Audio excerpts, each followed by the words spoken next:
always feel like I always want to start with like, you're listening to Casey Kasem on Casey Kasem's Top 40. like nobody knows who that is now anymore. I may be the only person who remembers that. I know. It's not me. It's everybody. Well, good day.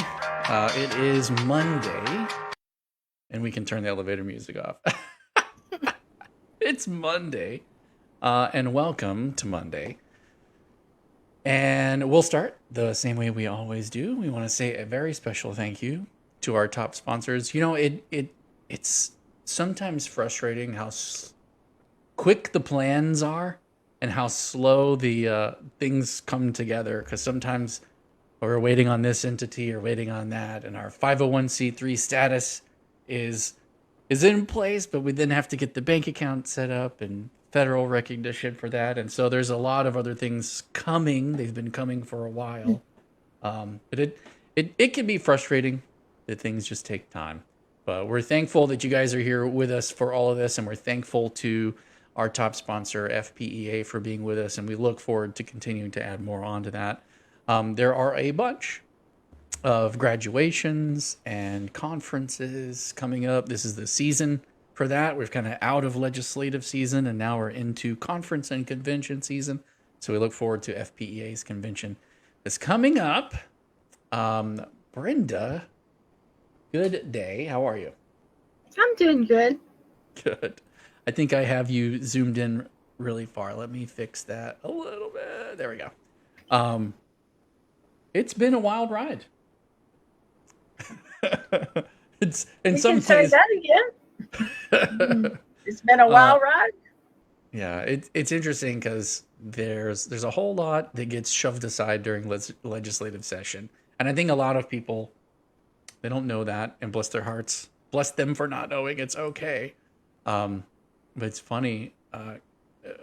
One of the comments that came in, I can't remember if it was an email or a contact form or a text message, but it was kind of like, y'all should be doing this. Y'all should really be doing this. And I'm like, among the many things, you're probably not wrong. But this is it's been a one-man show or one-woman show since the like 1980s. I know by how much, Brenda, you've gotten done, probably makes it feel like you have an army behind you helping get all those things done.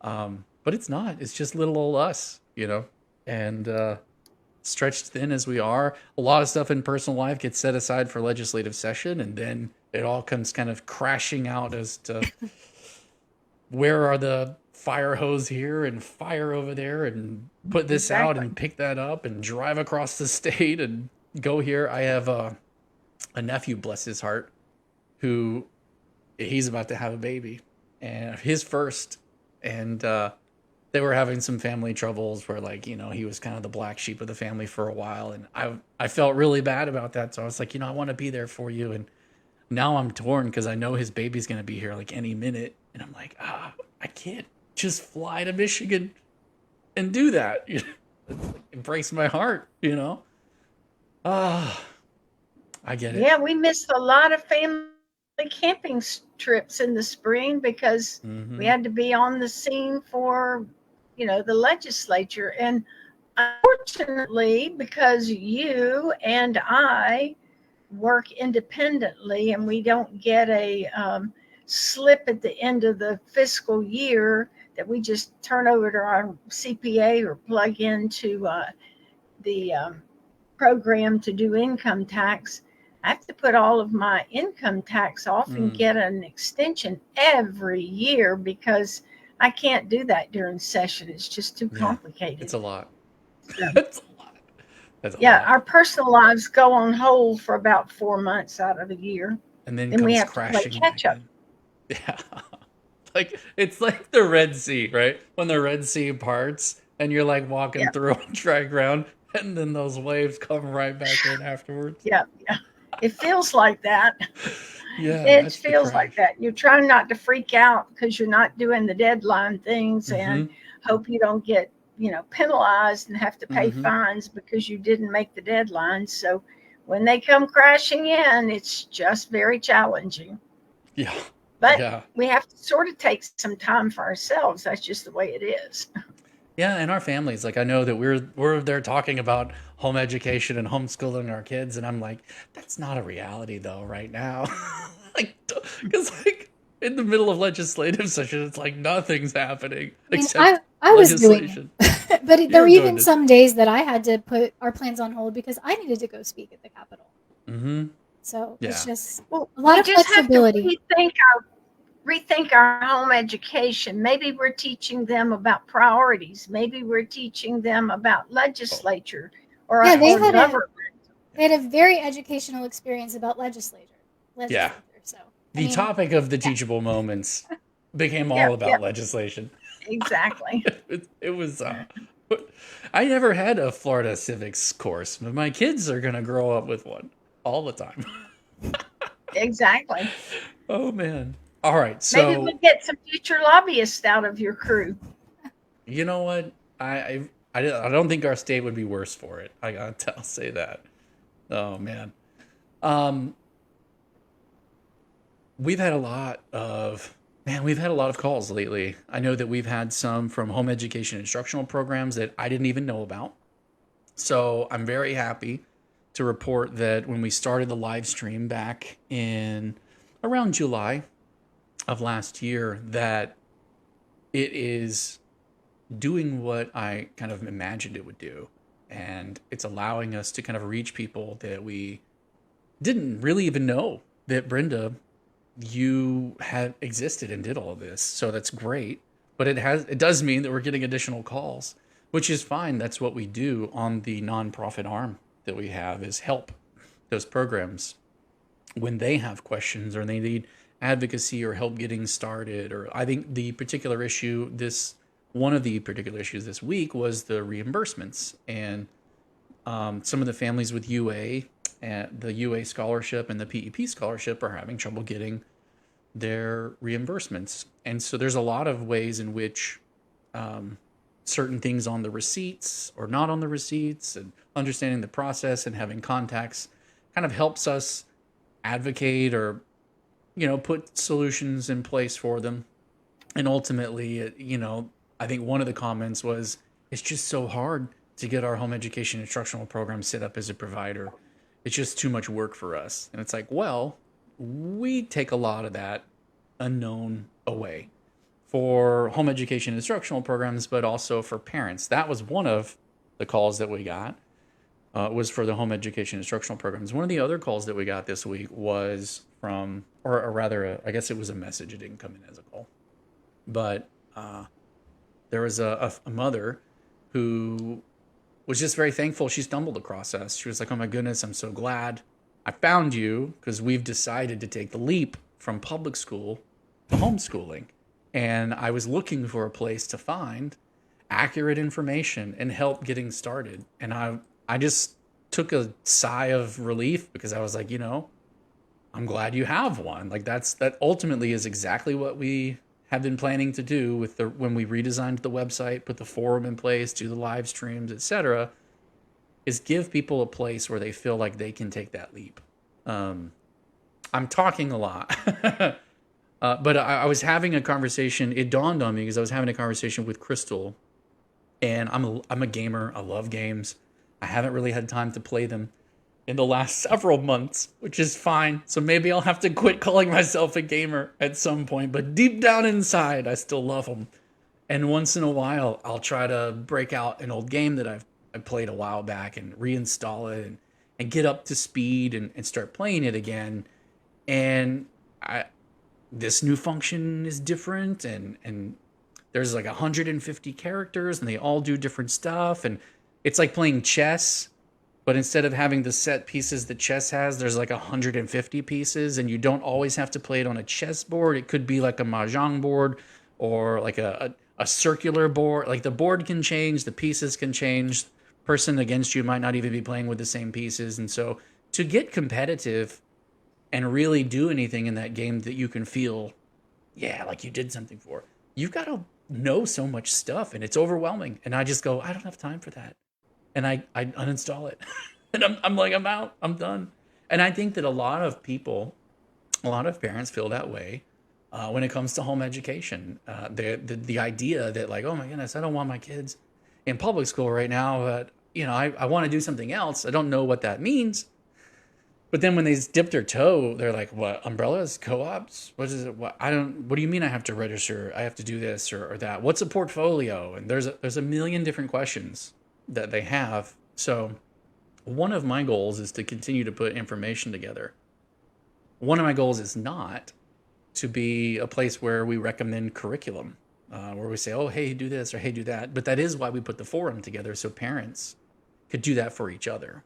If there's a place, if that's a need that someone as a choice navigator or an evaluator who has experience wants to offer to our community or those new people, that's who we tend to kind of see as who we help, are the people who are new to home education, or they have questions about the legality or what the law says and what their rights are. And, oh, we were doing this with our OTC, but then we took the PEP scholarship and now they're telling us we can't do that. And so we kind of come alongside them and help advocate and inform and educate. But there's a lot of people who they're looking to make these decisions, and the amount of information is just overwhelming. We don't see ourselves as the one-stop shop for all of that, but that's why we put the forum together, so that people can help each other. Ultimately, there's a place where veterans homeschoolers can come in and say, hey, we did this with our kids, or hey, we like this curriculum, or hey, we're done with this one, we'd like to pass it off to somebody, try this to get started, or whatever the help can be. And then of course putting information out for the blogs and different things like that we do offer, so that workshops with some of the co-ops. I remember last year we did a workshop with one of the co-ops where they were like, hey, we have a bunch of new homeschooling families and we'd like somebody to walk them through that, what the law says and how they meet it, so they can be confident in it. And that's kind of where, after legislative session, a lot more of that stuff takes over. We do juggle those during legislative sessions too, but it does kind of take its own form. Britton, I've talked a lot, so what do you add to that or chime in? I'm not buttered, but I'm on a roll. I think parent to parent, sharing about how curriculums work for them. I was never a curriculum person because there was never any curriculum. I always had to make my own up. Right. So most people don't have the time, the energy, or the interest to do that. But I'm definitely not, and never felt like HEF was designed to recommend curriculums to parents. I think that's better done parent to parent. And I like the fact they can share that information in the forum. And, a lot of parents don't have a way to resell or to give away curriculum when they're done with it. And so that's a great idea, Jason. I hadn't thought about that. Well, good. You're full of good ideas. I try. We've built some of them. I think that most of your good ideas, though, require more work for you. So you better limit those. That's true. We can do this and we can do that. And I go, yeah, that's more work. I'm not sure that we want to expend more energy or time on it. But I was always trying to build more community and connections when I was lobbying all by myself. And every person that really had a genuine interest in trying to help us reach more people and bring in more support would have great ideas, but it always involved more work for me. Right, and, to execute, yeah. I would say I'll be happy to do it if you want to take that job on, but I don't want to write a newsletter every week or whatever. So I don't mind talking about it. I just don't want to write it, because I always had people say, well, you give us too much information. And other people say, you didn't give us enough information. Yeah. And then I talk in the Beltway language, that a lot of people don't understand what I'm talking about, especially in education, where there are all these acronyms and letters and put together. They're not even acronyms, but people don't understand IDEA or, some of those federal terms, some of the state terms, FESUA. What does that mean to people that aren't involved in it? So that's just, yeah. the Beltway language. Yeah. We in marketing we call that industry speak. So when we're working with a client, yeah, and they're like really into their craft and they know what they're doing and they'll talk about it. Well, I'm doing this and then the flux capacitor this way and that and blah blah blah. And I'm like, yeah, but how does that help me when I have a cat that's sneezing at home and I don't know any of those words you just used? Like, how does that help me? And they're like, I'm like, you got to dumb it down. You're using a lot of industry language and that only connects to other people who know that language. So you kind of have to use the 5-year-old way of talking about things. Like, anyway. Yeah. So if we're doing that, people who are listening, feel free to let us know. We need to clarify and give you the long term for whatever we're talking about. Early on when we launched the forum, I created a whole post defining some terms for that very reason, because we were getting so many questions like, what's an SFO? What's UA? What's this? What's that? So we actually have a post pinned in the PEP section of the forum because of that. So, I mean, that's another thing. If there are terms we're using consistently that you're not sure what they mean, comment that and I'll just make another forum post defining some terms that people can refer back to. How would they do that? I'm not I don't go to the post from the website. I see your post, but I don't go to the website and see them. So how would people search for that? If they have don't know what an SFO is, can they type something into a search bar and then they say, yes. So how do they do that? The forum has a search bar that searches specifically posts in the forum. So if they type in SFO and I've made any post that has SFO in it, it'll pop those up as results. And one of the results would be, the post defining all those terms. So yeah, they can search and find things that way in the forum. But I also have that one pinned to the top of the PEP section so that it's easy to find.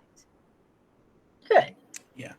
That does bring me to there is a live search on our site where right up at the top of visiting the website, there's a search bar. Things like that are so, they're so commonplace that we often take them for granted until we need them. And then they're literally invisible to us. And it's like, oh, how did I never see that search bar there? I had somebody the other day and they were like, oh, how do I support you guys? I really love what you're doing, but I went to your website and I just couldn't find it. And I was like, really? Like the word support didn't work for you, or the word donate? That didn't do it? Like the big button? And he was like, dude, I feel so stupid right now. It's not that, and it's no fault of his own, but and this is one of the things about web design that's so interesting to me is we get used to just seeing things and we take them for granted because they're there. They're there, but we don't see them. Like they're literally there, but they're invisible to us because we're so used to them being there and we don't necessarily need them, that when we do need them, we don't even see them there. So it's just a funny little way about how does our search work? Does the search work just for things that are on the HEF website? Or if you type in search, it goes out on the web and finds other things? Nope. So the search that's on our site, like that.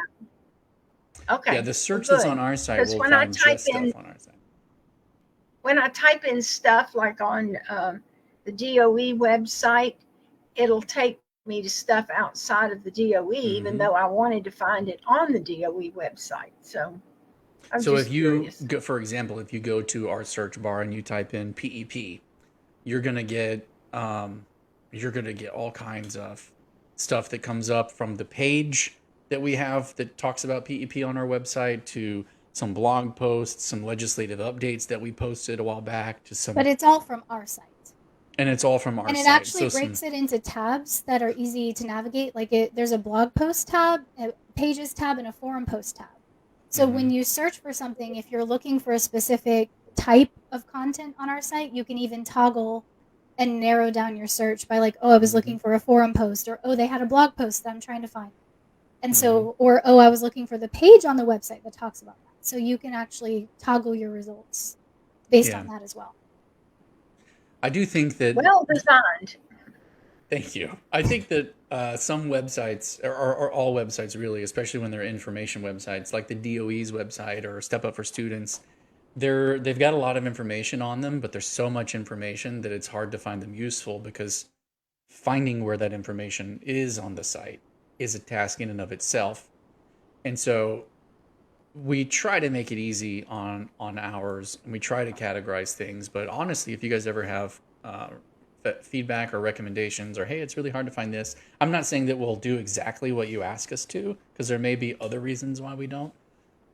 But all feedback is useful, at least in some way, even if it, especially if it thinks of something that we didn't think of, or you need something that we're go, oh wow, yeah, we can design that, or we can make that happen. So it's all good. You mentioned earlier about connections, Brenda, and we had a really good conversation last week, and there's we talked last week on our podcast, especially as well, about kind of building relationships, coalitions, workshops. Last week we had a what would you call it? It wasn't. I wouldn't call it a workshop, but a conversation, maybe just a conversation, as a part of a think tank to kind of help work on some of the key and current issues that we're facing this coming next year, things that are going to be important to us next legislative session. Do you want to share some of the information about what we're looking for next year, what's helpful, or not so much helpful, but what are some of the things we're looking to have on our radar for next year? Well, first, let me say that we are looking at a change in leadership because the Senate president and the Speaker of the House will be changing in the upcoming election. Hopefully, we'll keep a Republican majority, because the Republicans are the ones that are pushing through all of these school choice programs in an effort to give parents choices about their child. We all know that one size doesn't fit every child in education, and some children need one thing this year and something different next year, or you have three children and they're all in something different, but for the best needs of the child. So nationally, Florida is the leader in school choice, and states are looking to Florida to help them navigate their moves toward adding more school choice. So the meetings that we had are about what's coming down the pike, what can we do, how can we reach out to the legislators and help educate them about school choice and how it affects children. So we brainstormed some ways to try to reach legislators in the upcoming session. You want to share some of those, Jason? Which ones, like in specific? Well, y'all were talking about doing some not, I don't even know the right words because computer stuff's not my thing, but like doing videos and that sort of thing to help parents help educate the legislators. Yeah, so one of the things that we were discussing, we were kind of going back and forth on our challenges in the last legislative session, and we were elaborating on those, and what we felt that came out of that was a divide on what the legislators know about home education in general, and then also a fear about what are these parents doing with PEP scholarship, and this fear of the unknown about home education and PEP is really driving a lot of the decisions. So we thought a great thing that we could do was maybe go after some of that. and try to put together some videos and some information or content that would just illuminate what parents are doing with PEP.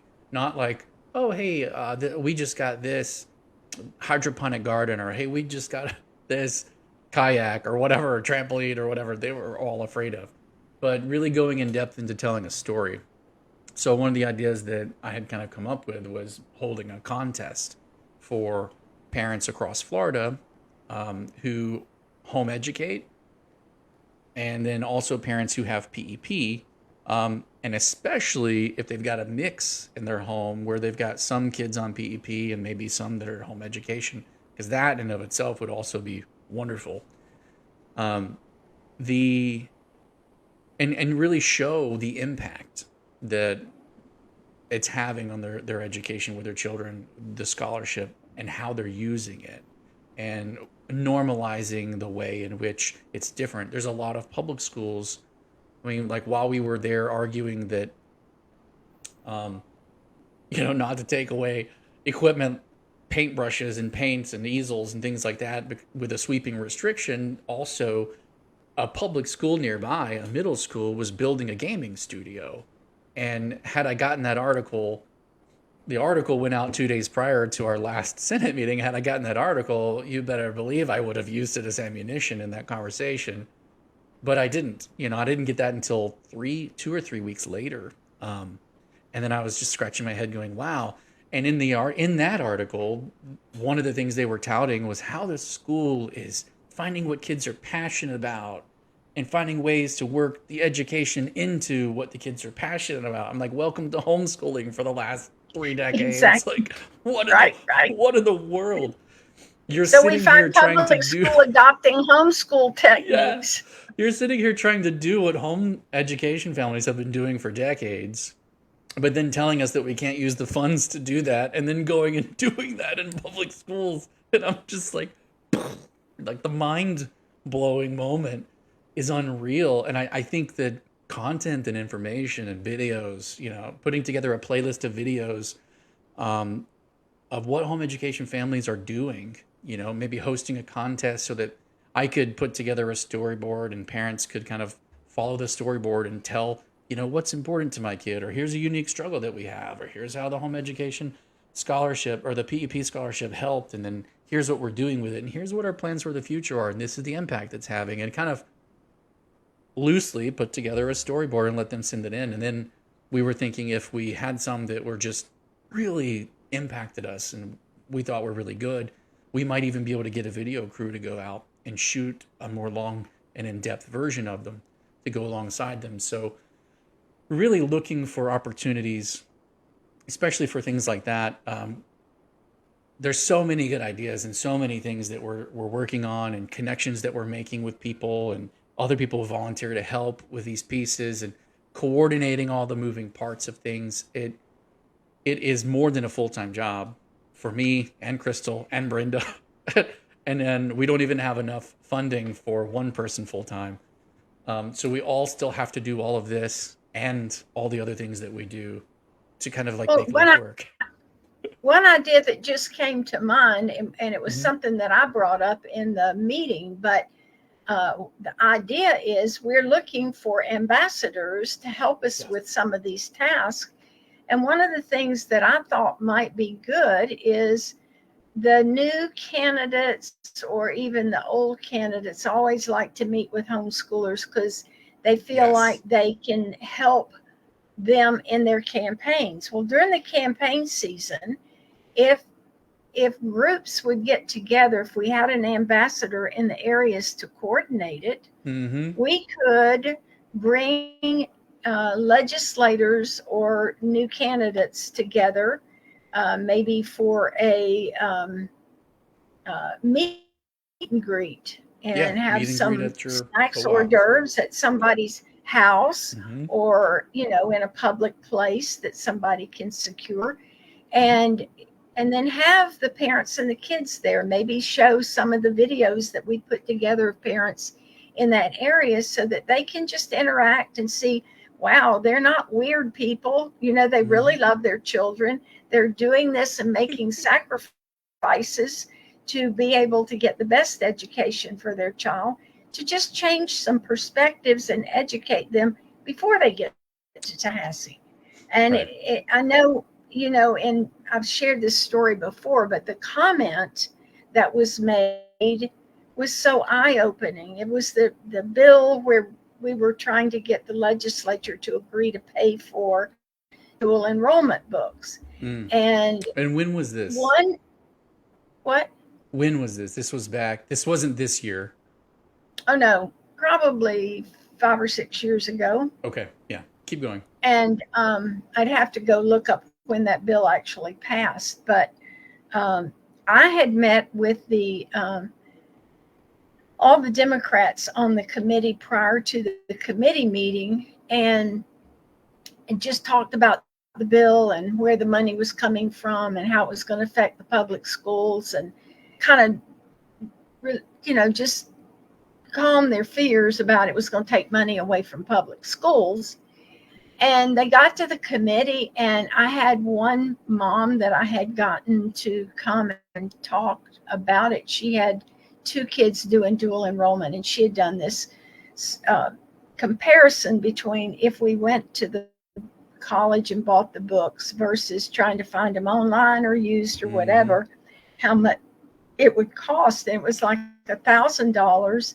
And she said, we live on one income and we have 6 children, and curriculum is very expensive, but dual enrollment curriculum is even more expensive. And so if you have 2 in dual enrollment, each of them are spending $1,000 a quarter on instructional materials.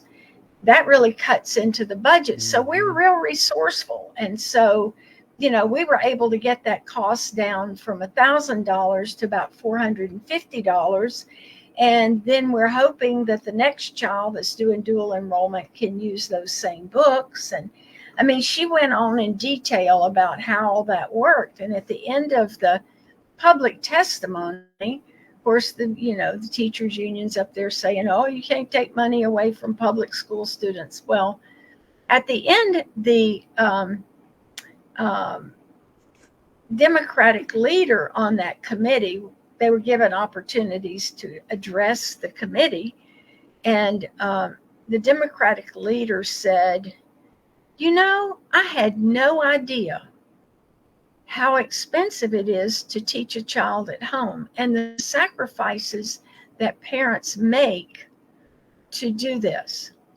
And I think we should support them. And then all the Democrats voted for the bill. Yeah, but wow. the comment showed he had no idea what home education was. He'd been in the legislature for several years, and it wasn't like, oh, I hate these homeschoolers, we think they're weird or anything. He just didn't know. And so her testimony really changed his perspective. So what we're trying to do for the upcoming session is to educate as many legislators as we can prior to session. So, that's why I think we can't go around the state and set up these meet and greets, or Jason and Crystal and I can't work in all the campaigns. But if we had ground troops, ambassadors that could organize that kind of thing in every area of the state, maybe we could talk about it in a delegation meeting where they're all there and show some of the videos that Jason's talking about making. There are lots of ideas, and we have people that are involved in delegation meetings. We have people who home educate that are connected to legislators that could pull those things together, but we don't know about them. And so that's why it's important that we have ambassadors that can tell us what they're doing and offer to help us get some of this out to the legislators. And also, there because this work is for and on behalf of home educating families, and it's not something that we charge for. It is a part of the nonprofit arm that we have. So we're looking for grants that can help fund that work, as well as people who you just see it, believe in it, and want to support it and donate into the nonprofit arm of what we do to help get some of these ideas rolling. They take a lot of work and there's a lot of moving parts. So it is more than a full-time job, and it is uh, I'm still juggling two of those. So it's it's a lot, and but we're at in no ways going to not do the work because it's just too good of an idea to not do, right? Just like lobbying is too important to not have someone doing it. It just is what it is. It'll take midnight oil or whatever. But I can imagine the use of having those videos done and readily available so that when you have an issue or you have a point to make, or hey, remember us, they're walking in some of the videos, or they see this story and go, wow, that's really important, we didn't think about that. And well, who it was, well, I always say his name wrong. Rousson, Yes. Senator Rousson. Yes. He's the one who said that, to us, it's all black and white ink on paper, but when you come here and you give your testimony, or when we see these things, you put passion and practicality and passion to what would otherwise just be black and white ink on paper for us. So really kind of solving that, or aiming to solve that or put a dent in it at least, is one of my big goals for what we're doing with HEF moving forward. So And we've maybe talked. we could have some of the better testimonies, more dramatic testimonies about how it changed a child's interest in education. Yeah, Um, I absolutely. know of people that have come up to me and told me what home education has done for their child, because they had no interest in school, they couldn't motivate them, they were labeled as learning disabled, Mhm. and then they got them home, they followed the passion, and then the child went from, I'm not going to finish high school to wanting to go to MIT. I mean, it just Mhm. literally brings Huge. tears to your eyes when you Yeah. see that the work that we're doing actually changes people's lives. And it makes it a calling, it makes it more Mhm. than just a job. I mean, Yeah. most people get paid for their jobs. We're trying to pay Crystal and Jason for their job, not nearly what they're worth, but you can help with that. And Mm. you can help us with your story that turned your child Yes. around. And they can be home education families, but more and more home education families are going to apply for PEP because it will allow them to follow the child's passion if they to do. Yeah. It's And we're one. about trying to change kids' lives. That's the Yeah. bottom line. And one of the comments that we got well after legislative session, um, someone was just commenting to us, and they were like, it was really hard to forget when your wife spoke. It was really hard to forget that little instrument and that little girl. And I may not know what, and this person doesn't actually, they're not super familiar with the home education world. And it was like, I may not know what home education looks like, but it was really hard for me to forget her and that guitar, and how she couldn't use your guitar. It was too big for her little hands, and that was the need, and it made so much sense to me, and I got it. He's like, and I can't forget it.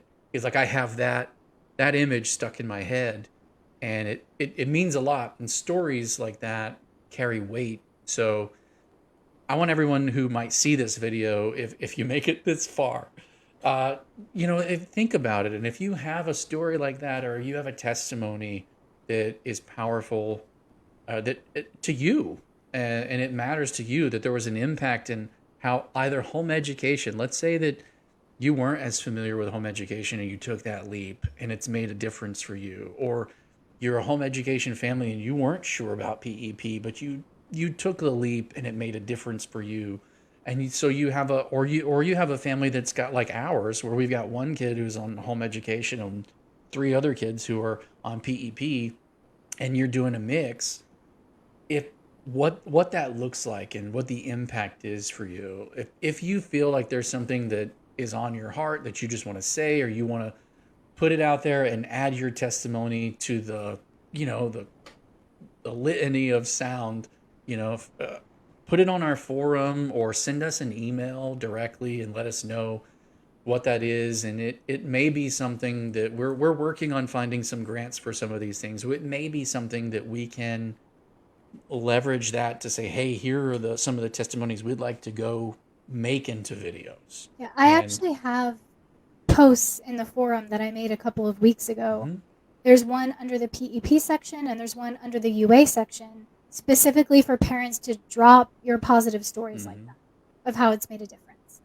If you're not on a scholarship and you want to drop a story just in general about home education making a difference, feel free to just create a post in the general section of our forum for that as well.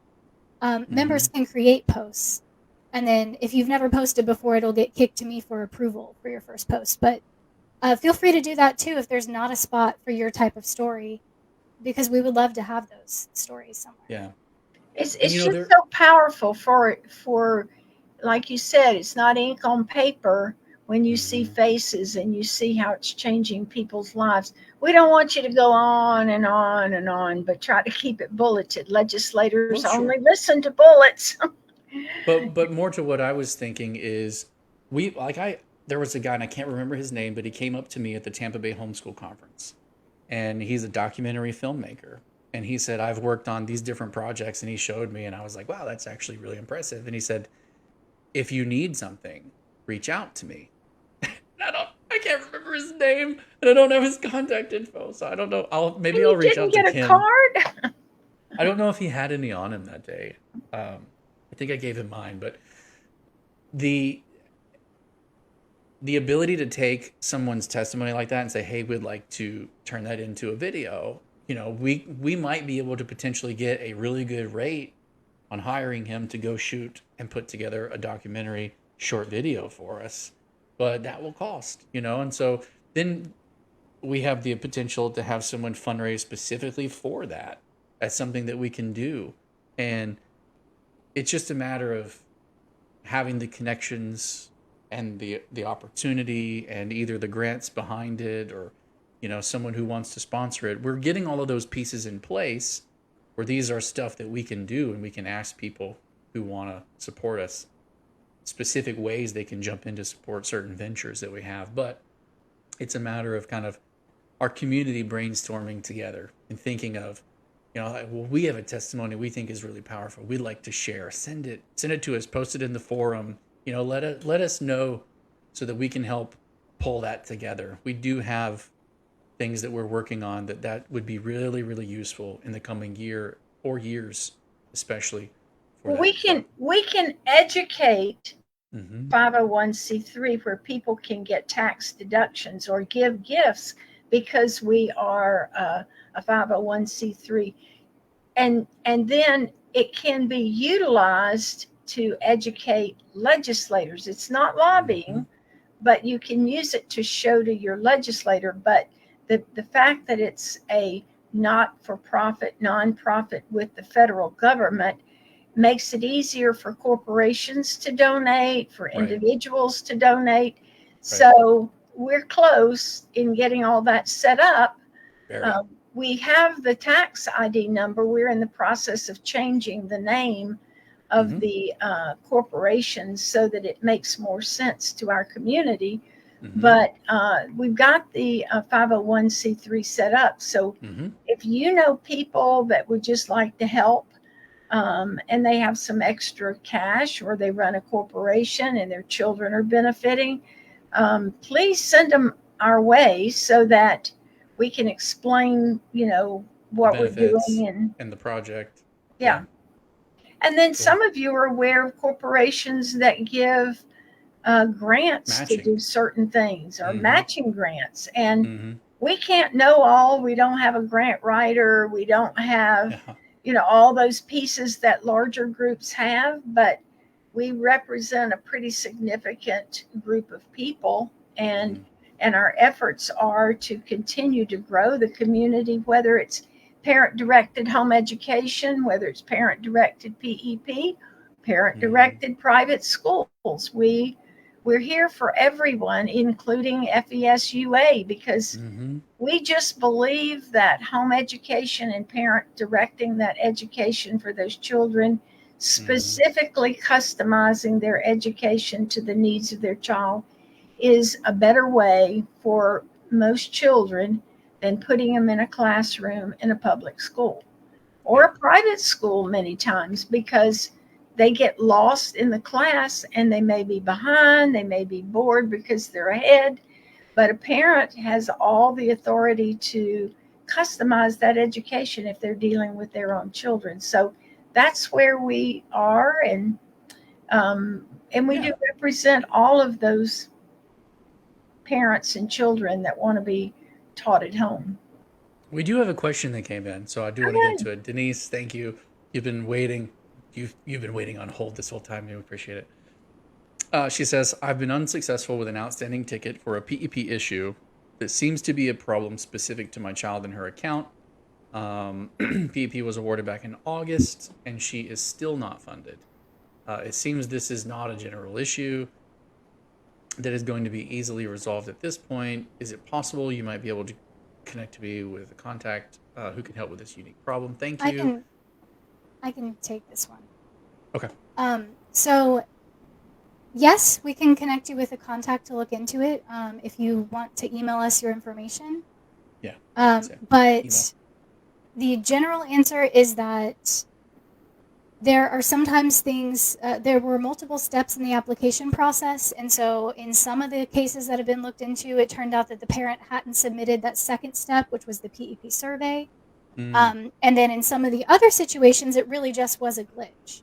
So in order to figure out which category you fall into, yeah, we can forward your information to our contact at Step Up, but we'll need you to email us your name, your child's name, and the email address that you use to log in.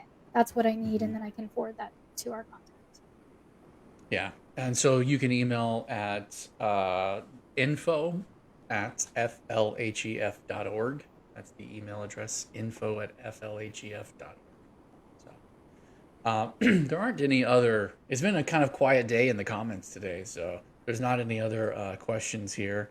And I think that, talking about those big projects, the stuff that we're working on, the kind of way forward after legislative session, we've hit all the topics or the hot points that I was looking for. Is there anything else, Brenda, that you wanted to kind of bring up or chat about on the call today? Well, I think we ought to let people know that there are going to be curriculum fairs in their area or conferences to help educate people. Can we post those in some place so that parents know where they're going to be, and then the groups that are doing them can submit their information? I know that there's some smaller